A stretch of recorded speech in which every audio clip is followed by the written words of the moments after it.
দ্বিতীয় টেস্টেও ড্রাইভিং সিটে বাংলাদেশ। লিটন মুশফিকের সেঞ্চুরিতে আইরিশদের সিরিজ ড্রয়ের স্বপ্ন প্রায় শেষ। খেলাযোগের কাছে বাবার স্মৃতিচারণ অচেনা মুশিকে নিয়ে ওয়ানডে থেকে অবসর ছিল বড্ড অসময়ে। মিস্টার ডিপেন্ডেবলের ১০০তম টেস্টেও ১০০ রানে কৃতজ্ঞতায় থাকলো পরিবার। এমন জীবনে আসে না বারবার। কানাডা পাড়ি দেবার আগে সমিত সোম নিলেন মাটির গন্ধ। শিশুদের সাথেই ভাগাভাগি হলো ম্যাচ জয়ের আনন্দ। ১০০তম টেস্টের দ্বিতীয় দিনে শুরুটা হলো সেঞ্চুরি দিয়ে। মুশফিকের জন্য এর চেয়ে ভালো স্মৃতি আর কি বা হতে পারে। তবে দিনের শেষ খবর, মিরপুর টেস্টে আয়ারল্যান্ডের বিপক্ষে ড্রাইভিং সিটে বাংলাদেশ। নিজেদের প্রথম ইনিংসে ৪৭৬ রান তুলে অল আউট হয় টাইগাররা। জবাবে ৫ উইকেটে ৯৮ রান তুলে দিনের খেলা শেষ করেছে আয়ারল্যান্ড। ওরা এখনও পিছিয়ে ৩৭৮ রানে।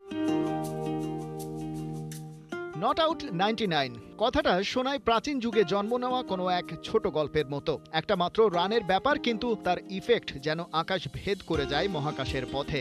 সেই এক রানের চাপ নিয়েই মুশফিকুর রহিম কাটিয়েছেন একটা রাত। তার জন্য হয়তো ব্যাপারটা আরও কঠিন কিছু, কারণ এটা তার ১০০তম টেস্ট। কিন্তু মিরপুর টেস্টের দ্বিতীয় দিনের রোদ ঝলমলে সকালে তার মধ্যে খুব একটা তাড়াহুড়ো দেখা গেল না। আইরিশ বোলার হামফ্রিসের করা প্রথম ওভারটায় কোনো রানই নিলেন না। পরের ওভারে পেসার জর্ডান নীলের করা বল দূরে ঠেলে নিয়ে নিলেন সেই ইফেক্টিভ একটা রান। ক্যারিয়ারে আরও একবার পৌঁছে গেলেন ৩ অঙ্কের ম্যাজিক্যাল ফিগারে। যেন বলে কই করলেন কাজটা। ১০০তম টেস্টটা রাঙালেন আরও একটা ১০০ রানের ইনিংসে।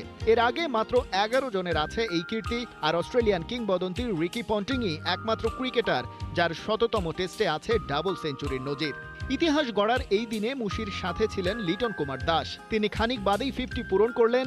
দুজনের পার্টনারশিপ অফ 100 রানসও হয়ে গেল ইতিহাস। গ্যালারিতে দাঁড়িয়ে করতালিরত বিসিবি সভাপতি আর বাংলাদেশের প্রথম টেস্ট সেঞ্চুরিয়ান আমিনুল ইসলাম বুলবুলকে সাক্ষী রেখে লিটন মুশফিক মিলে গড়লেন নিজেদের ৭ নম্বর ১০০ রানের জুটি, যেটা আবার বাংলাদেশের হয়ে সর্বোচ্চ।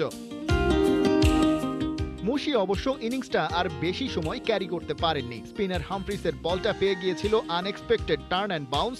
সেকেন্ড স্লিপে দাঁড়ানো বালবির্নি বলটা তালুতে বন্দি করতে ভুল করেননি। ১০৬ রানে টাইগারদের mister dependable for all time যখন ফিরে যাচ্ছিলেন, পেয়েছেন আইরিশ ফিল্ডারদের অভিবাদন। তার আগেই অবশ্য নামের পাশে যুক্ত করে নিয়েছেন ১৩ নম্বর সেঞ্চুরি মুমিনুল হকের সাথে, যেটা যৌথভাবে বাংলাদেশের সর্বোচ্চ।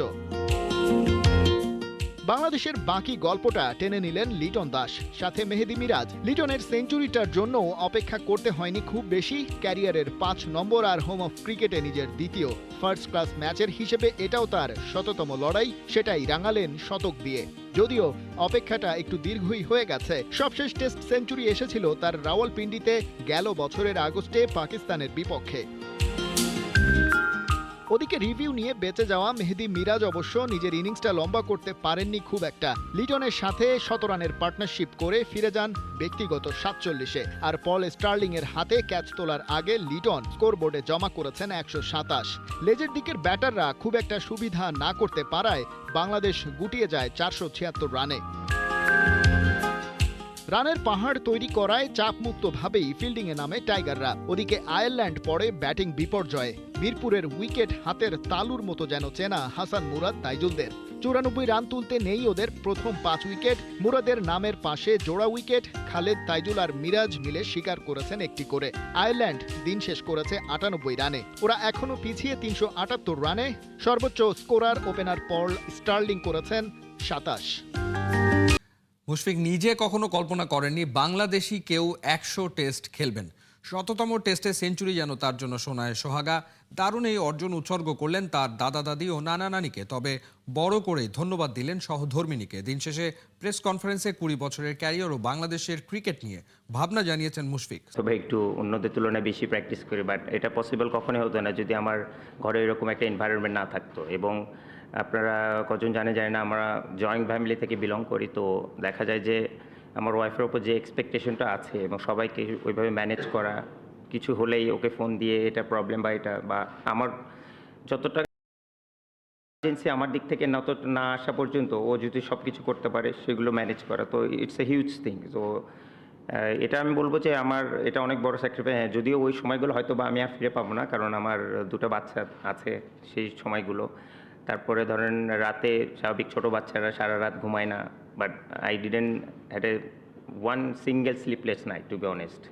কারণ সেই ম্যাক্সিমাম সময় না, পুরোটা সময় সেই রাত জেগে বাচ্চাদেরকে মানুষ করেছে এবং আমাকে ওই টেনশন থেকে মুক্ত করার চেষ্টা করেছে। So which is I am really for ever তার কাছে গ্রেটফুল। হয়তো বা কখনো এরকম করে তার সামনেও বলা হয় না, তো এটারও একটা কমপ্লেন আছে, বাট টু বি অনেস্ট সে দেখতে বলবো I was really lucky on that part. কারণ এটা একটা হিউজ পার্ট, যদিও অলমোস্ট আমার 11 বছরের মতো হয়েছে সংসার লাইফ, বাট আমি মনে করি যে আমার ক্রিকেটের ইম্প্যাক্ট যদি আপনারা 2014 পর থেকে দেখেন, it's a huge part in my life. দাদা দাদি আর নানা নানিকে, কারণ তারা আসলে আমার সবচেয়ে বড় ফ্যান ছিল তারা যখন বেঁচে ছিলেন, এবং তারা যখন মারাও যায় তার আগে যখন একটু অসুস্থও ছিলেন, আমার এখনও মনে আছে। তো আমার দাদা দাদি বোন বা নানা নানি সবাই বলেছিলেন যে ভাই তোমার খেলা দেখার জন্য হলো আমি আরও কয়েকটা দিন বেঁচে থাকতে চাই। তো হুইচ ইজ মানে সামথিং মানে খুব কম নাতি বা নাতনিদের কপালে ভাগ্যে জোটে এরকম। তো সেটা বলবো যে তাদের ব্লেসিংসেই আমি আজকে এত দূর টু বি অনেস্ট। আরও অনেক মানুষ আছে, বাট তো স্পেশাল আমি ডেডিকেটেড করতে চাই তাদের 4 জন। মুশফিককে বলা হয় 4D ক্রিকেটার, অর্থাৎ 4টা D: dream, dedication, determination, discipline. সব কিছুই মুশফিকের মাঝে বিদ্যমান। প্র্যাকটিসে, অফ দ্য ফিল্ডে, সব জায়গাতেই তিনি নিয়মটা ঠিকঠাক মানেন এবং কঠোর পরিশ্রম করেন, স্বপ্ন দেখেন। সে কারণে তিনি 100 টেস্ট খেলেছেন, 100 টেস্টে 100 হাঁকিয়েছেন। আমি আসলে একজন বোরিং পার্সন, আর আমি প্রত্যেক দিন প্র্যাকটিসে যদি বলেন আমি exactly the same thing I can do over and over, doesn't matter it is 20 years or if I am alive for next 40 years, I can do that if it's necessary for myself and for the team. আর professionalism আমার কাছে কোনো ছাড় নেই। আপনি whether I score 100, whether I score 0, that's not my success, it's not in my hand, but the effort, the process, the honesty is in my hand. So that's only one motto in my life. Mushfiqur রহিমের record তার বাবার কাছে সচিন টেন্ডুলকারের 100 সেঞ্চুরির মতোই বিশেষ। 100তম test century হাঁকিয়ে প্রত্যাশার চেয়েও বেশি কিছু উপহার দিয়েছেন মুশফিক।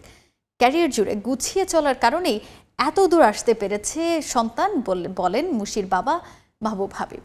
খুব সৎ ছেলে, ও খুব ক্লিন ছেলে, ও খুব টাইম মেনটেন করে চলার ছেলে, খুব গুছানো ছেলে। স্পেশাল বললে ভুল হবে, স্পেশাল বলা যায়। সেঞ্চুরিও 13তম, কিন্তু আমার কাছে মনে হলো টেন্ডুলকারের 100 সেঞ্চুরিতে সেঞ্চুরি করেছিল যেরকম এই মাঠেই, মনে হচ্ছে সেরকম স্পেশাল আমার কাছে মনে হচ্ছে। কারণটা হলো যে বাংলাদেশের প্রেক্ষাপটে, বাংলাদেশের মাটিতে বা বাংলাদেশের এই আবহাওয়ায় বেড়ে উঠে 20 বছর ধরে নিজেকে ধরে রাখা খুব সহজ কিন্তু না। মুশফিকুর রহিমের 100তম টেস্টে শতক হাঁকালেন তিনি।